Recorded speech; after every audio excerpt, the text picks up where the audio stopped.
अस्सलाम वालेकुम। आज बात करते हैं नज़ला, ज़ुकाम, खांसी और फेफड़ों में जमा बलगम के लिए एक बहुत ही आसान और बहुत ही मौसर घरेलू इलाज के बारे में। क्योंकि आजकल सांस के मसाइल में दुनिया में बहुत ज़्यादा इजाफा हो रहा है। जैसे जैसे इंसान तरक्की कर रहा है, इंडस्ट्रीज बढ़ रही है, आलूदगी ज़्यादा हो रही है, हवा में बैक्टीरिया, वायरसेस ज़्यादा हो रहे हैं, जिसकी वजह से खांसी के मसाइल, बलगम के मसाइल, इवन काफ़ी लोगों में दमा भी रहने लग गया है। तो इन सभी मसाइल को ठीक करने के लिए आपको एक सिंपल इलाज बताते हैं, जिसे आप अपने घर में बनाएं और इस्तेमाल करें। इससे आपको बहुत फायदा होना है। इसे बनाना बहुत आसान है और इसमें जो सिंपल चीजें शामिल होनी है वो ऑलमोस्ट सभी के घरों में आसानी से मिल जाएंगी। तो इसके लिए पहले हम बात करते हैं इसमें जो चीजें शामिल करनी है उनके हमारी सेहत पे क्या असरात होते हैं, और साथ में ये भी बताएंगे कि कैसे आप सही से बना के इस रेमेडी को इस्तेमाल करना है।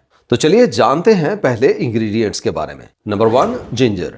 इस रेमेडी को बनाने के लिए सबसे पहली चीज अदरक इस्तेमाल होना है, जो हर किसी के किचन में होता है। इसमें बहुत पावरफुल कंपाउंड होता है जिसे जिंजिरोल कहते हैं, जिसमें सोजिश कम करने की जबरदस्त खूबियां हैं और साथ में हैरान कौन एंटीऑक्सीडेंट खूबियां भी हैं। अदरक की वजह से फेफड़ों में खून का बहाव बेहतर हो जाता है। यह सांस की नालियों को टॉक्सिन से साफ करने में भी हेल्प करता है और इसी वजह से लंग्स की डिटॉक्सिफिकेशन सही से हो जाती है, जिससे इरिटेशन और बलगम जैसे मसाइल में कमी आ जाती है। अदरक में कुछ ऐसे कंपाउंड्स भी होते हैं जो फेफड़ों के काम को और ज्यादा बेहतर करते हैं। इसमें कुछ एंटी हिस्टामिनिक इफेक्ट भी होते हैं, जिसकी वजह से एलर्जी वगैरह की शिकायत में भी कमी आ जाती है। इसके जिंजिरोल और शुगरल सांस में तंगी और खांसी में काफी फायदा देते हैं। इसकी इन्हीं खूबियों की वजह से इसे सदियों से चाय बना के इलाज में इस्तेमाल किया जा रहा है। Number 2, thyme. दूसरे नंबर पे इस रेमेडी में हमने थाइम इस्तेमाल करना है। ये एक ऐसी जड़ी बूटी होती है जो अजवाइन से मिलती जुलती दिखाई देती है, लेकिन उनसे मुख्तलिफ होती है। इसे ज़ातर और मुख्तलिफ इलाकों में मुख्तलिफ नामों से जाना जाता है। थाइम सांस के काफ़ी मसाइल में फ़ायदा देती है। थाइम एक कुदरती एक्सपेक्टोरेंट के तौर पे काम करती है, यानी ये बलगम को निकालने में मदद करती है।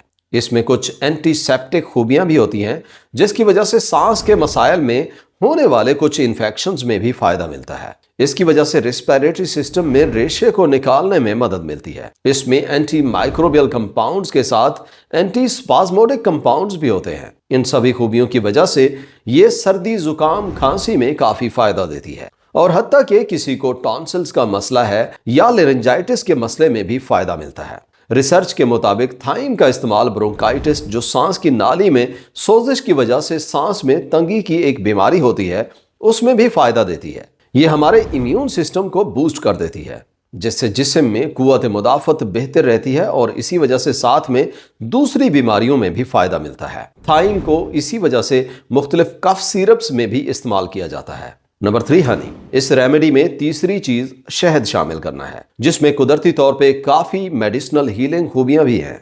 इसमें नेचुरल एंटी माइक्रोबियल खूबियां हैं, जिसकी वजह से ये बैक्टीरिया और वायरसेस वगैरह को खत्म करने में हेल्प करती है। इसकी वजह से सांस की नालियों में सोजिश कम हो जाती है। इसमें खांसी को रोकने की जबरदस्त खूबियां हैं। शहद पे कुछ ऐसी स्टडीज हैं कि ये खांसी की मेडिसिन डेक्स्ट्रोमेथार्फेन और डाइफेनहेड्रामीन की तरह फायदा देती है। इसके अलावा ये म्यूकस को भी तोड़ती है, जिसकी वजह से सांस लेने में आसानी होती है। ये कुछ सिंपल से इंग्रेडिएंट्स थे जिन्हें इस्तेमाल करके आप फौरी तौर पे खांसी में फायदा हासिल कर सकते हैं। अब बताते हैं कि इसे कैसे बनाएं। इसमें पहले नंबर पे आपने 1 कप पानी लेना है। उसमें पहली चीज 1/4 चम्मच पिसा हुआ अदरक डाल लेना है। इसमें दूसरी चीज आपने आधा चम्मच पिसा हुआ थाइम डालना है। फिर आपने इस पानी को उबालना है और इन इंग्रेडिएंट्स को अच्छी तरह से मिक्स करते रहना है। और आखिर में तीसरी चीज, इसमें आपने 1 से 2 चम्मच शहद शामिल करनी है। जो लोग शहद शामिल नहीं करना चाहते, जैसे डायबिटीज वाले हैं जिनकी शुगर कंट्रोल में नहीं है,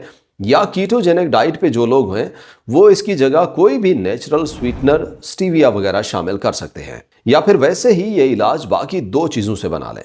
जब ये उबल जाए तो 1 कप में डाल लें और इस रेमेडी को इवन सूंघने से ही आपको काफी अच्छा एहसास होगा। नाक खुल जाएगी, सांस में भी आसानी महसूस होगी, क्योंकि इसके थाइमोल में इस तरह की जबरदस्त खूबियां हैं। ये बहुत ही पावरफुल नेचुरल चीज है, जिससे आपको फौरी आराम आ जाएगा और सांस में बेहतरी आने से, जिस्म में ऑक्सीजन सही होने से आप खुद को फौरी तौर पे बेहतर महसूस करेंगे। आप सिर्फ एक दफा इस रेमेडी को ट्राई करके देखें, आपको फौरी फायदा नजर आएगा। वीडियो पसंद आई हो तो लाइक करें और चैनल को सब्सक्राइब नहीं किया तो सब्सक्राइब करें। मिलते हैं अगली वीडियो में। अल्लाह हाफिज।